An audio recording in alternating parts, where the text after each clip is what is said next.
pernah jualan ikan. Tanya rumah subsidi itu dipukul roboh. Itu tadi sebenarnya saya tidak tahu itu rumusnya seperti apa. Apakah pemerintah saat ini memberikan mediasi atau mempermudah bagi pelaku usaha khusus di bidang properti?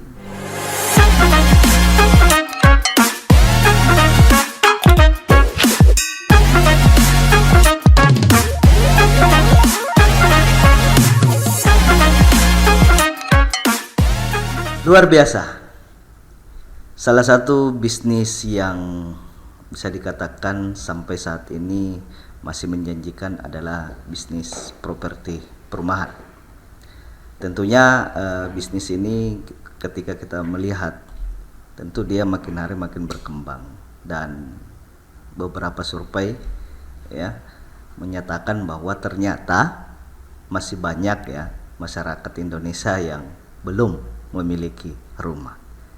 Nah, saat ini saya berbincang bersama dengan narasumber saya yang bisa dikatakan masih muda juga dan saat ini menjalankan kegiatan usaha di bidang properti perumahan.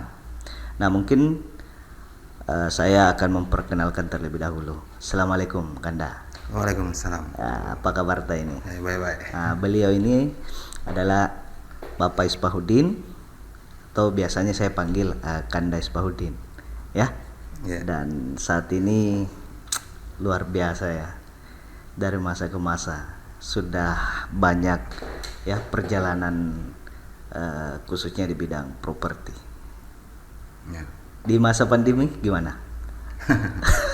Ya, itu jadi masalah tersendiri buat dalam dunia bisnis ini, bisnis properti itu, perumahan, khususnya di perumahan subsidi. Oh begitu ya. Iya. Ternyata masih kena dampak juga ya. Saya pikir semua bisnis juga kena dampak. Hanya ya terus di bidang yang saya geluti itu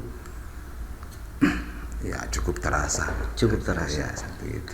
Oke, mungkin saya sebagai pengantar, saya mungkin mau bertanya dulu yang paling mendasar, Kanda. Ya. Ya. Kanda ini kan sosok yang saya dengar pernah sekolah nyantri. Ya. Ya kan? Kemudian entah setelah nyantri sekarang lagi mengembangkan usaha properti. Ya. Nah, pertanyaan saya gini, jalurnya kok bisa lari ke situ? Ya, dulu saya pernah nyantri. Jadi waktu SMP, SMA itu nyantri. Nyantri apa nih? Di pesantren. Oh iya, saya kira ini pesantren kilat. Ya, banyak pesantren itu, ada pesantren kilat, ada juga pesantren YouTube itu. Oh begitu ya. Itu kecenderungan belakangan di mana orang-orang belajar agama lewat YouTube. Ya. Nah, itu bukan nyantri gitu ya. Tapi Nah, gitu. Nyantri itu proses panjang. Betul gitu ya. Tadi saya ditanya apa tadi? jadi hubungannya ini, Anda kan sekolah santri, pernah menjadi santri. Kemudian setelah output jadi santri itu kan umumnya, ya kan, jadi ulama, jadi kiai. Tapi Bapak ini berkecimpung di dunia properti. Pertama mungkin begini,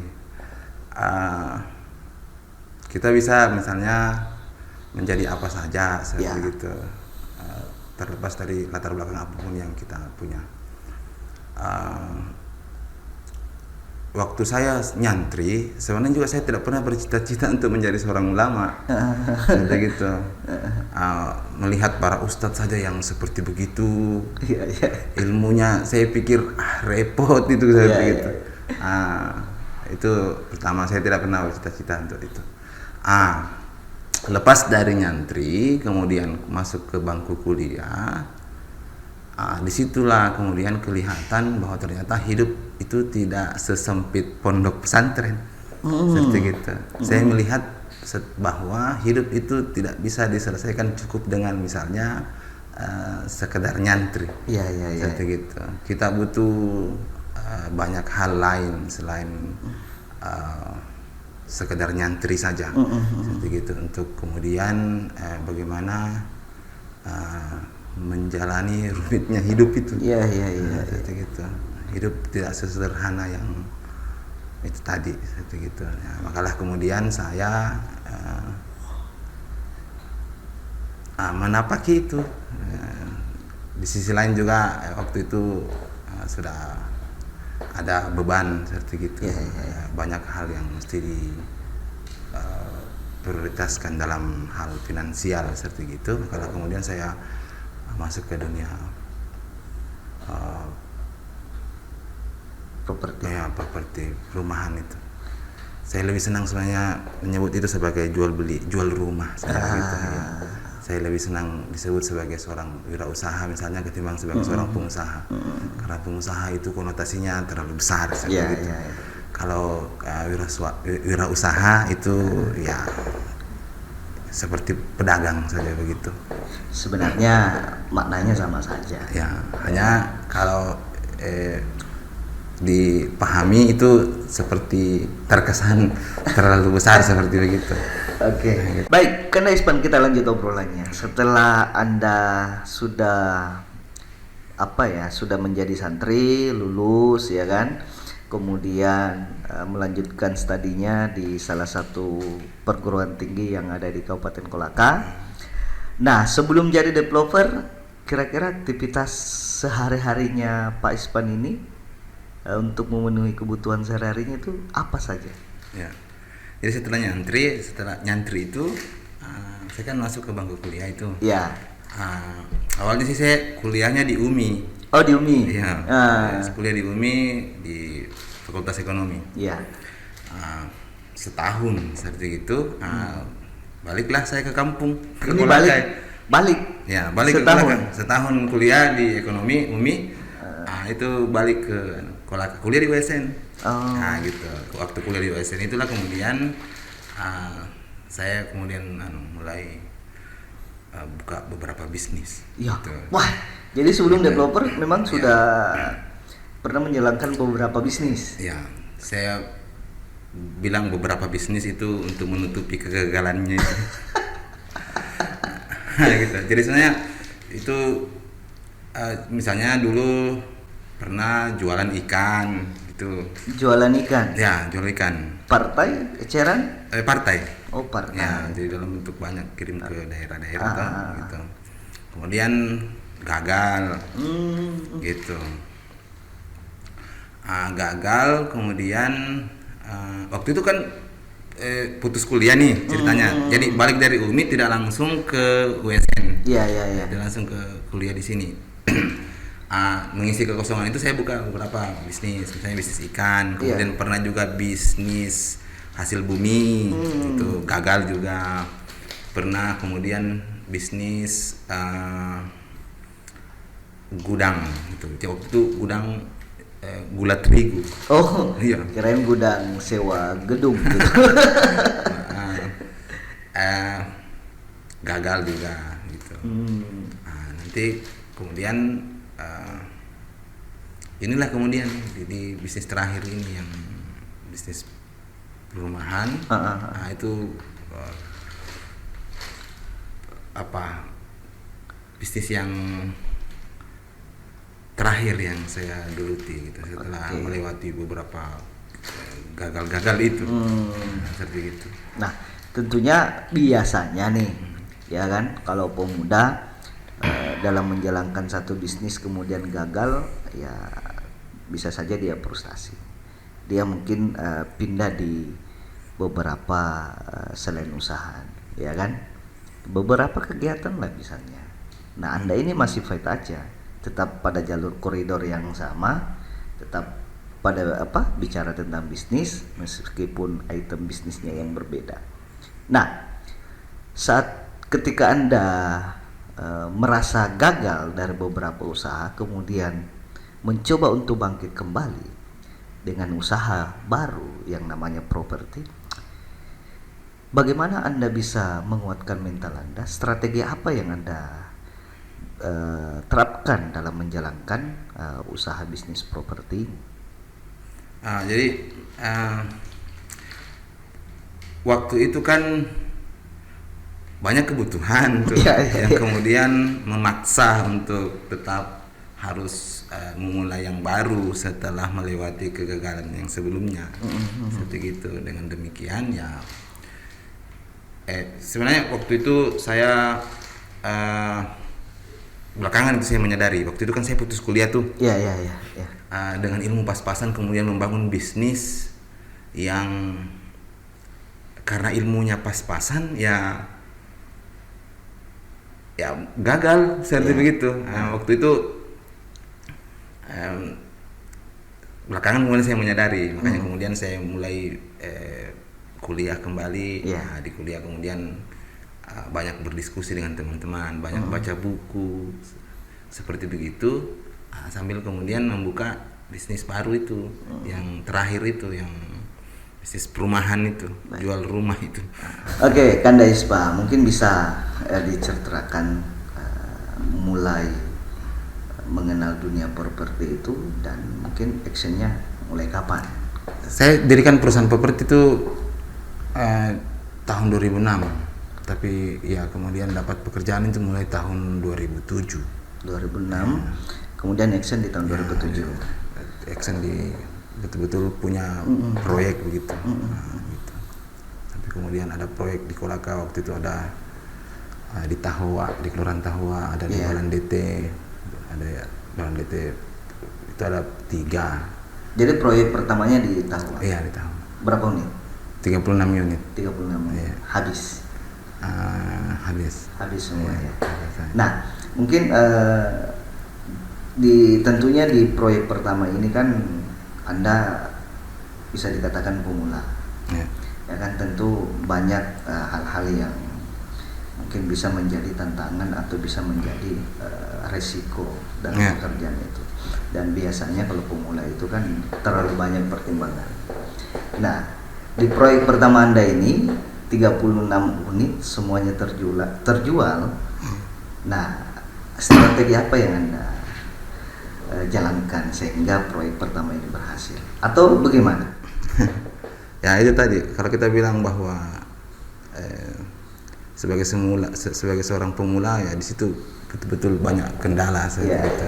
Mulai dari misalnya kendala teknis, kemudian kendala finansial, kemudian waktu itu belum ada pengalaman dalam bidang itu, dengan segala sumber daya yang terbatas itu, ya saya tetap jalani seperti itu. Saya jalani sedemikian rupa hingga ya alhamdulillah sukses seperti itu. Di usia berapa? Waktu itu saya tidak salah 26 tahun saya mulai. 26 atau 27 tahun. 26-27 tahun. Ya. Sudah menjalankan satu proyek perumahan sebanyak 36 unit. Ya, seperti itu. Luar biasa.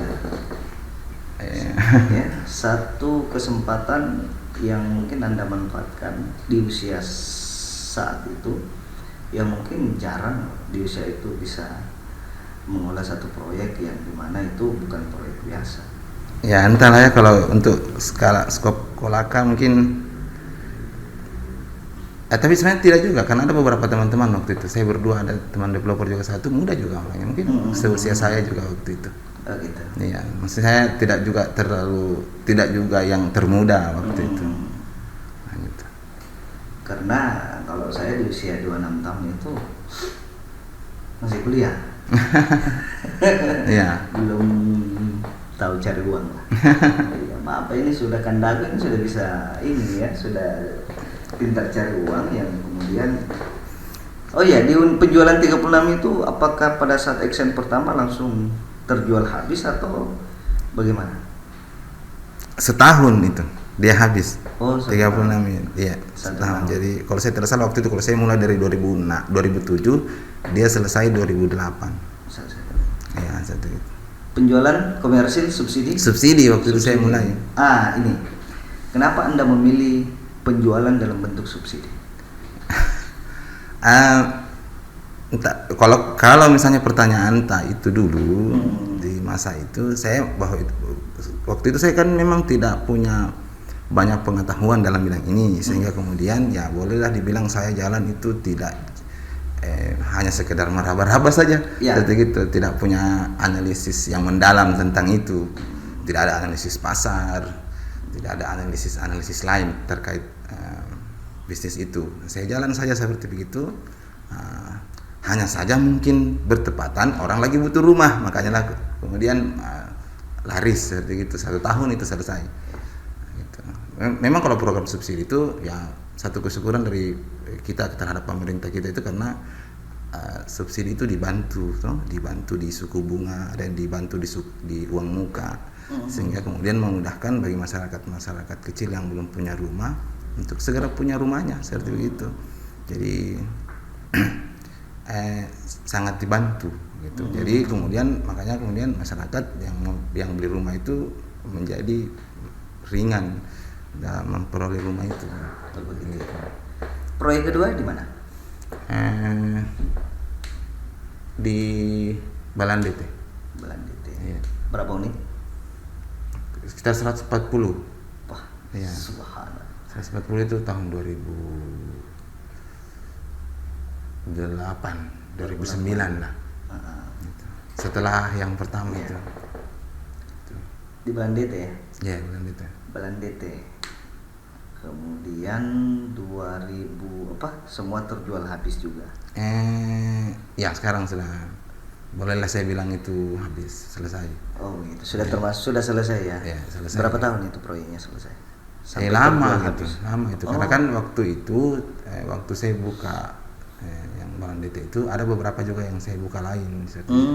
Jadi waktu itu sempat jalan sampai 3 proyek.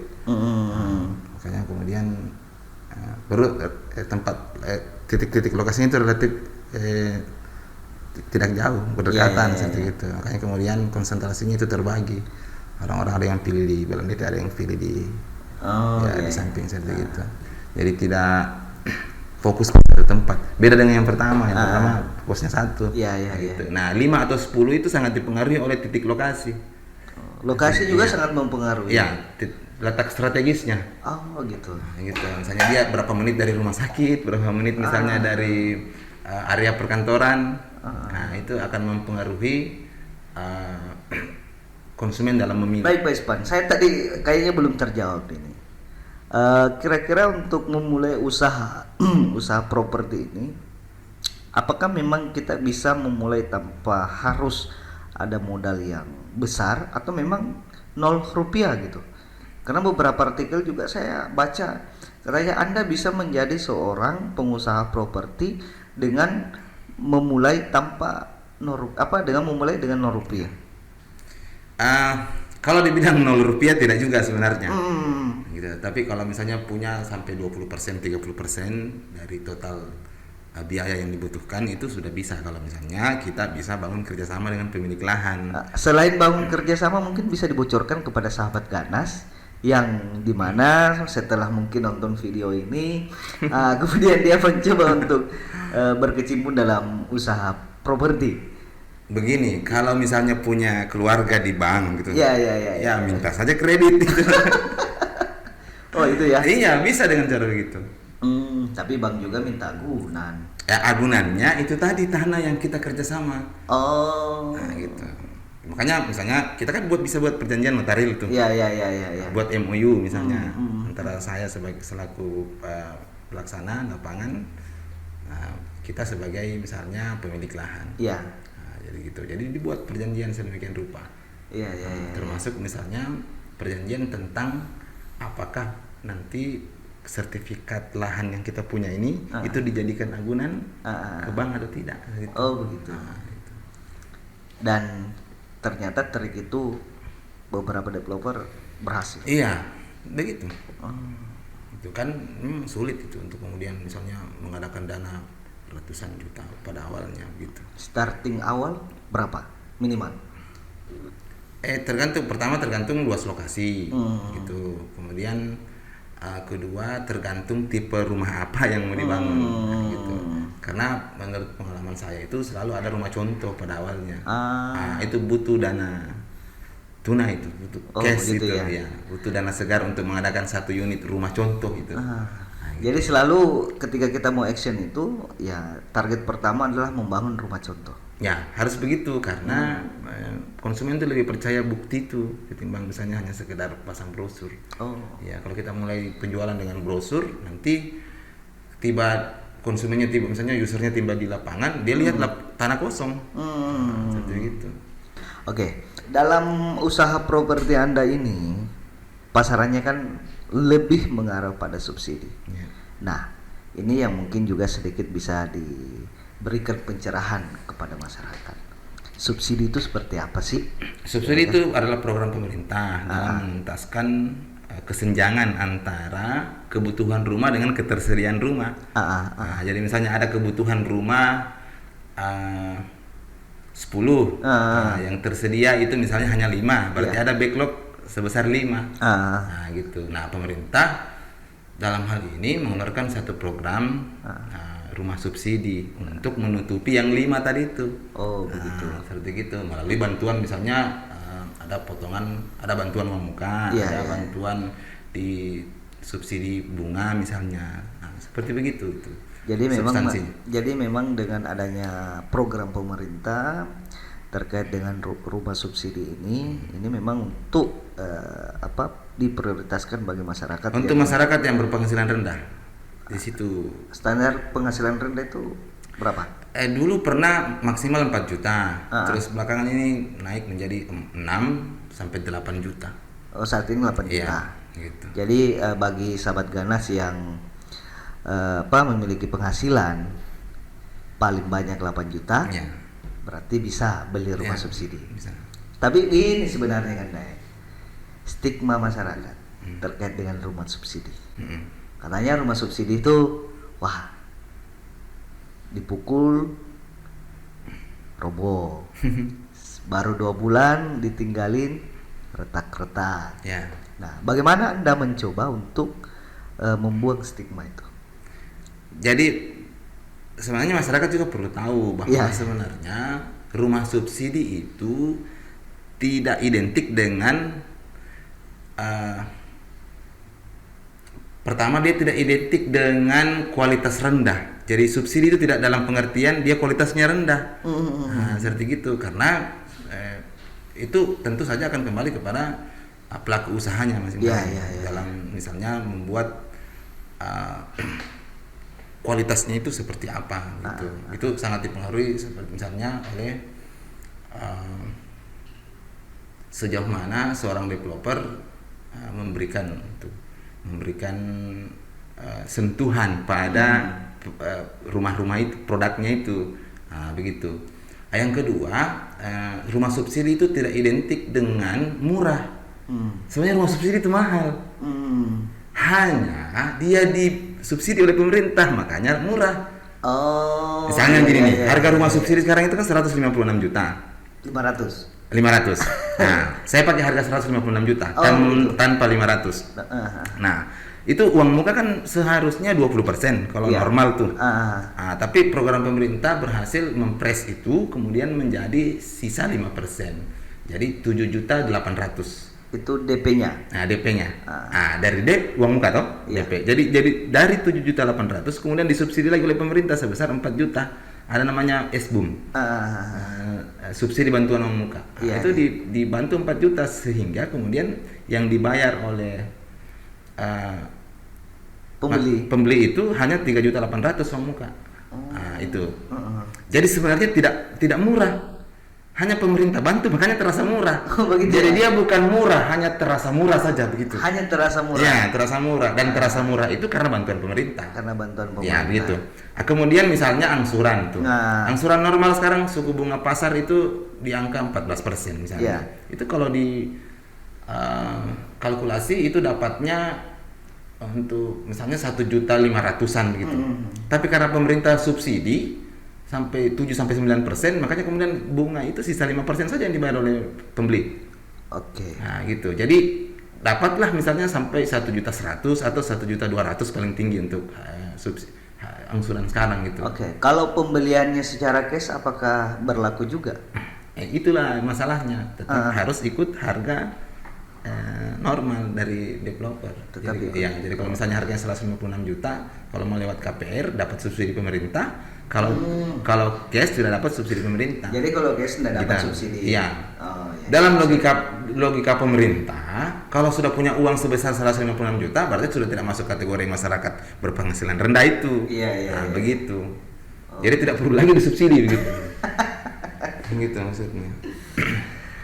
Oke, jadi tadi penekanannya bahwa memang dalam perubahan subsidi itu tidak semerta-merta melihat dari segi kualitas. Iya, tidak. Iya. Karena sebenarnya kenapa tidak boleh dilihat dari segi kualitas? Karena dia rumah mahal. Mahal itu rumah karena dia harganya misalnya 156 juta. Iya. Ya tidak juga terlalu mahal tapi tidak murah itu. Iya. Ya, dia bukan rumah murahan. Nah, jadi salah ketika misalnya kita mengidentikan antara rumah subsidi dengan murahan. Karena sebenarnya dia mahal. Dia mahal. Iya, hanya terasa murah saja. Betul. Gitu. Terasa murah karena ada bantuan Iya, pemerintah. Gitu. Itu masyarakat harus paham itu. Iya. Kemudian begini, hanya ada satu rumah untuk satu orang. Hanya ada satu rumah untuk satu orang. Hanya ada satu rumah subsidi untuk satu orang. Jadi tidak boleh beli dua rumah subsidi. Cukup satu saja. Nah, seperti itu. Makanya kemudian sebenarnya sayang sekali kalau misalnya ada yang misalnya masuk kategori MBR terus tidak beli rumah subsidi. Iya ya. Itu karena akan hilang satu kesempatan gitu. Untuk memiliki rumah dengan bantuan pemerintah. Gitu. Jadi gitu akan kehilangan bantuan pemerintah. Gitu. Makanya harus dimanfaatkan sebenarnya. Iya. Seperti gitu. Jadi sahabat Ganas, ayo manfaatkan dengan program pemerintah yang mencoba untuk memberikan kesempatan bagi masyarakat untuk memiliki rumah dengan catatan, dengan catatan maksimal pendapatan diperoleh di angka 8 juta. Gitu. Jadi kalau di atas 8 juta janganlah kasih masyarakat lain lah, kasih kesempatan kepada teman-teman yang lain supaya segera memperoleh rumah. Begitu. Ya. Oke. Saya belum mau bercerita dulu dukanya dalam menjalankan usaha. Mungkin berawal dari situ sudah banyak proyek-proyek yang akan dijalankan khususnya di bidang properti. Saat ini proyek terakhir itu di Latambaga. Ya, uniknya bisa sebagai lumbung suara ya. Kalau kita mencoba untuk caleg jadi calon bupati ya kan. Itu berapa unit terakhir ini proyek terakhirnya? Kalau di site plan itu yang sudah di itu 352 unit. 352 unit. Subhanallah. Saya doakanlah mudah-mudahan lancar semua. Ya. Amin.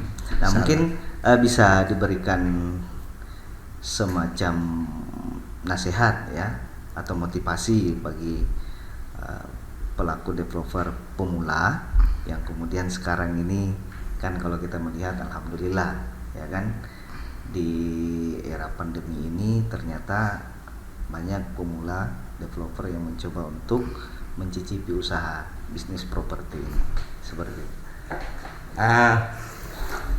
Mungkin begini, kalau dikatakan sebagai sebuah motivasi mungkin tidak tepat karena sekarang kan developer itu bukan hanya saya.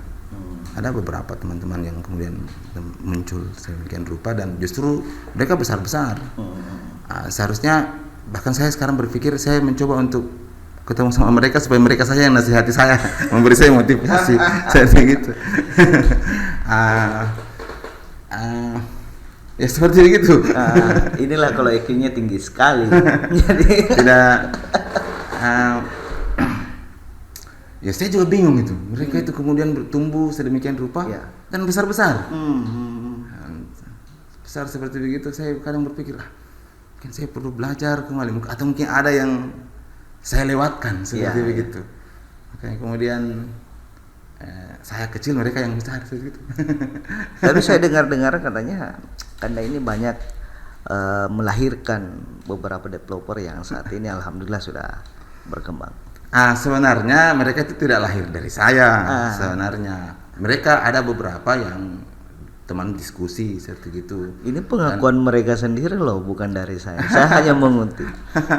Ya seandainya mereka ada di sini ya nanti saya kasih luruskan begitu.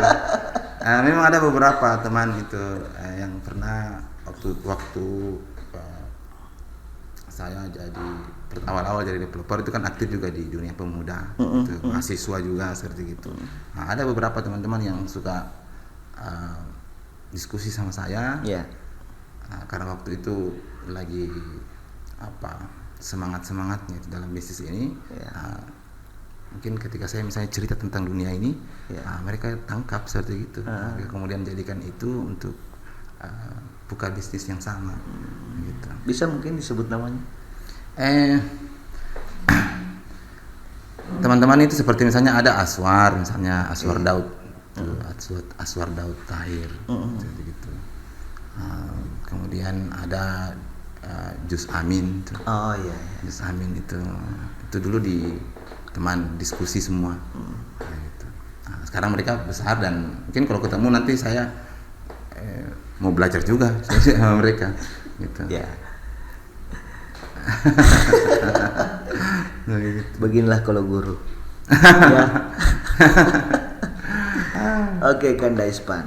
Itu tadi mungkin dari sekian obrolan kita sedikit banyaknya membahas tentang properti. Tentunya saya melihat dan membaca dari gerak bahasa tubuhnya Kanda Ispan ini itu sangat mempresentasikan atau merepresentasikan itu semua kalangan-kalangan developer sih sebenarnya. Baik Kanda, mungkin bisa diceritakan dukanya selama menjadi developer. Dengan sumber daya yang terbatas seperti begitu waktu itu, finansial juga terbatas, kemudian pengalaman juga itu baru yang pertama kali itu. Dengan segala keterbatasan itu ya akhirnya kemudian di lapangan banyak hal-hal yang kemudian saya miss seperti begitu. Itulah kemudian mungkin kenapa waktu itu saya kebanyakan dikomplain seperti gitu.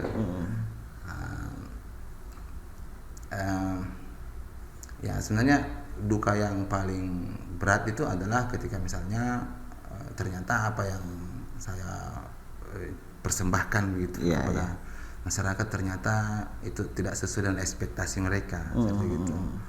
Ya itulah seperti begitu. Kalau misalnya kalau ditanya yang lain ya waktu itu secara finansial kurang tapi kan ada bantuan. Terutama waktu itu ada orang tua juga banyak bantu, kemudian pihak bank juga banyak bantu seperti itu. Baik.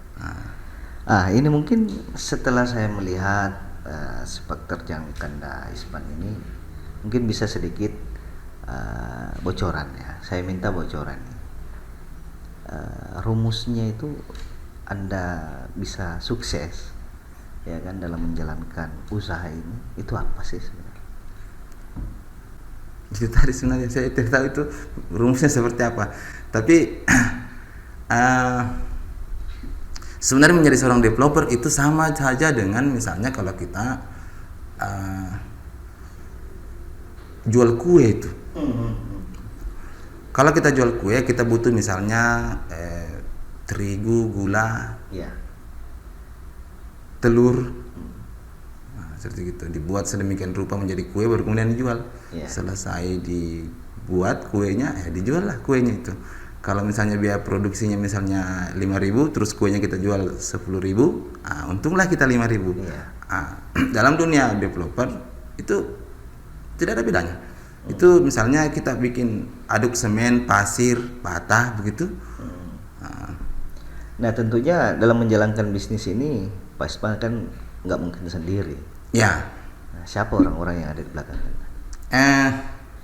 Sekarang sudah beda dengan dulu. Kalau dulu saya merangkap itu, jadi saya sebagai direktur, sebagai staff juga merangkap. Kalau sekarang ya sudah ada staff, tidak ada 3 orang staff. Itu ada di kantor, ada di lapangan seperti begitu. Sehingga kemudian pekerjaan-pekerjaanku lebih mudah. Kalau misalnya dikatakan bahwa sekarang ini saya sukses, sebenarnya itu bukan sukses saya sendiri. Gitu. Mungkin ya kalau di persentase mungkin ya sukses saya itu dari hasil kerja saya itu mungkin 25%, mungkin 25% istri, ya 50% sisanya itu orang tua mungkin. Doa 25%-nya Bapak sendiri. ya saya ya 25% dari katanya begitu. Iya, ya. Di masa pandemi ini saya mungkin hanya melihat dulu kira-kira usaha yang memang saat ini masih stabil lah bagi saya itu memang usaha properti. Bahkan kenapa saya mengatakan seperti itu? Hal ini bisa kita lihat saja penjualan perumahan itu di saat pandemi ini kan masih tetap jalan. Ya, tidak hanya Bapak sebagai developer lain pun juga masih terjadi penjualan transaksi jual beli seperti itu. Ya, memang pandemi Covid itu tidak mematikan sama sekali di situ. Entahlah kalau misalnya ada memang bisnis-bisnis tertentu yang kemudian betul-betul mati karena Covid. Tapi kalau untuk bisnis perumahan tidak sampai mati. Itu karena mungkin karena kebutuhan akan rumah itu tetap ada, kemudian supporting pemerintah dengan pihak perbankan juga itu masih cukup besar terhadapan. Nah, bicara tentang supporting ya. Apakah pemerintah saat ini memberikan mediasi atau mempermudah bagi pelaku usaha khusus di bidang properti? Iya. Pertama begini, saya mau bagi dulu antara supporting itu. Ada supporting pemerintah pusat, ada supporting pemerintah daerah. Gitu. Nah, supporting pemerintah pusat itu dalam bentuk misalnya subsidi melalui Kementerian Keuangan. Kemudian itu misalnya subsidi dalam bentuk uang muka, ada subsidi dalam bentuk selisih bunga. Seperti itu yang kemudian betul-betul memberikan kemudahan kepada calon pembeli rumah itu, memudahkan masyarakat untuk segera memiliki rumah. Nah, kemudian kalau di level pemerintah daerah ya ada kemudahan misalnya dalam memberikan izin, seperti itu, memberikan izin. Ya itu saya pikir itulah makanya kenapa kita lihat banyak kemudian tumbuh bisnis yang seperti begini. Gitu. Kemudian banyak pebisnis baru yang masuk di dunia bisnis perumahan itu mungkin sebagai tanda bahwa memang betul-betul pemerintah mensupport termasuk di level daerah seperti itu. Ya, karena kalau kita melihat antara developer dan pemerintah ini, khususnya pemerintah daerah itu memang harus ada sinergitas. Ya. Karena kenapa? Ya, kita tidak bisa pungkiri bahwa developer itu adalah pemungut pajak. Ya kan? Salah satu usaha yang memang memberikan efek yang sangat besar dalam segi pendapatan daerah itu adalah salah satu usahanya developer. Ya kan? Di situ ada pajak BPHTB. Ya. Nah, ada tidak dalam bentuk reward yang diberikan oleh pemerintah daerah? Sejauh ini entahlah ya. Kalau teman-teman yang lain, kalau sejauh ini kalau saya belum. Gitu ya. Tidak ada reward, tidak ada juga punishment gitu. Gitu. Ya, kalau gitu. Punishment mudah-mudahan tidak ada. Ya, gitu. Saya pikir dengan kemudahan perizinan, kemudian tidak ada pemotongan birokrasi yang diberikan pemerintah ke kita itu sebenarnya sudah ya saya anggap itu sebagai sebuah reward gitu. Ya. Baik, Kandais Paudin. Kira-kira bisnis properti di Kolaka ini masih bertahan beberapa tahun lagi? Saya melihat waktu tahun 2000 berapa itu? 2017. Ya. Itu data backlog untuk Kolaka itu masih di kisaran 1.600 unit. Kebutuhan rumah itu tahun 2017 enggak salah. Itu bertambah setiap tahunnya. Gitu. Kalau misalnya dia bertambah sampai 20% itu berarti sekarang sudah 2.000-an malah. Sementara kapasitas produksi atau misalnya kemampuan produksi teman-teman developer itu tidak memenuhi itu, ya pasti semakin bertambah. Makanya sebenarnya masih cerah lah untuk bisnis Masih cerah ini ya. untuk ke depan. Oke. Saya bisa belajar nanti. Boleh. Ya. Asal nanti jangan bilang kita murid saya lagi nih. Atau saya izin di Lembaga. Mau magang kali. Oke, mungkin ada sedikit bisa diberikan oleh sahabat Ganas pesan kepada pemuda-pemuda atau mungkin untuk pemula yang berkecimpung dalam bisnis properti. Silakan. Kalau untuk motivasi kepada teman-teman developer yang kemudian baru, saya pikir ya nanti teman-teman developer lain, saya berharap nanti teman-teman Pak Wandi bisa hadirkan juga teman-teman developer lain di sini yang lebih representatif untuk memberikan motivasi. Tapi secara keseluruhan kepada anak-anak muda itu bahwa memang kita butuh belajar banyak. Hidup ke depan ini semakin sulit. Gitu. Waktu itu saya masih pemasaran lewat dari door to door, masih pakai apa lagi istilahnya? Brosur waktu itu. Sekarang kita sudah masuk dalam dunia digital, gitu. Itu lebih kompleks, dia punya masalah. Sehingga kemudian kalau misalnya teman-teman anak-anak muda itu hanya misalnya duduknya santai-santai, apalagi kalau kebanyakan main game misalnya itu, itu pasti tidak akan bisa bersaing ke depannya. Sulit itu. Kita akan kehabisan waktu untuk hal-hal yang bersifat santai seperti itu, kemudian melupakan hal-hal yang lebih urgent untuk ke depan. Ya, sementara ke depan ini persaingan lebih ketat, kehidupan akan semakin sulit untuk dijalani dengan segala kompleksitasnya yang ada itu seperti begitu. Karena saya rasa itu perubahan-perubahan itu dari tahun ke tahun, sejak tahun 2007 sampai ke 2021 sekarang ini. Jadi kalau tidak banyak belajar ya akan sulit bersaing. Gitu. Harapan untuk pemerintah, ya, khususnya pemerintah daerah. Ya, kemudahan saja dalam perizinan. Kemudahan dalam ya, perizinan. Gitu. Ya, kemudahan, kemudian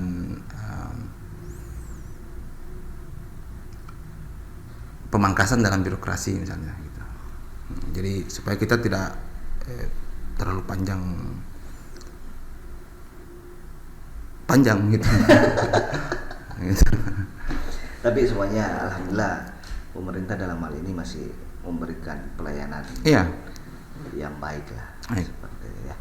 Baik sahabat Ganas, itulah tadi hasil bincang kami salah satu narasumber saya yaitu Kanda Isbahuddin.